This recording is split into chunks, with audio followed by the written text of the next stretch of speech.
those that say, they say that those who cannot learn from history are doomed to repeat. So it must be the case that he who writes history wanted it around too. Because all I see when I watch the news are headlines that match the titles of my high school history textbooks: Worlds and War and Western Thinking run on repeat like broken records, Eurocentric euphemisms like Western expansion, exploration, manifest destiny, and spreading democracy, tactfully translated from the truth as slave trade, colonist, imperialism, exploitation of no natural resources, and a bad excuse for US military. Americans play this red and blue Superman savior mentality, third world nations being left with nothing but privileged lands, broken homes, and false promises of American dreams.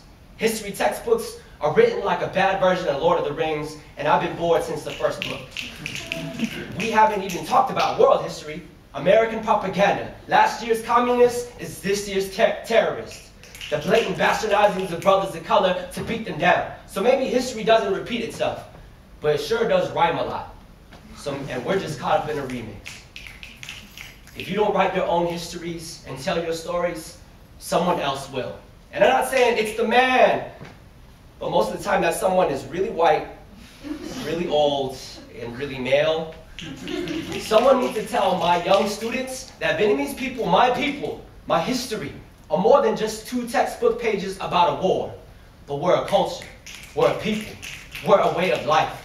Someone needs to tell my Hmong students that their people's history of helping the US CIA in a secret war, why is it still a goddamn secret and no one knows about it? We need to tell our stories. And if historians can play this ridiculous rant about racist rundowns that we apparently call history, then I can too. So from now on, the migration of Southeast Asians since the fall of Saigon will now be known as the Manifest Beautification. Goddamn, we look really good. And if we talk about generalistic excuse to justify a reverse racism that's called melting pot, then we will now call this pho-ism. Because everything with a little bit of fun makes everything better. And my mom is a real POW. Not prisoners of war, but through a refugee camp, she was in a prison of warriors. We will write our own histories. We will make our remix. And this poem is the beginning of my mixtape.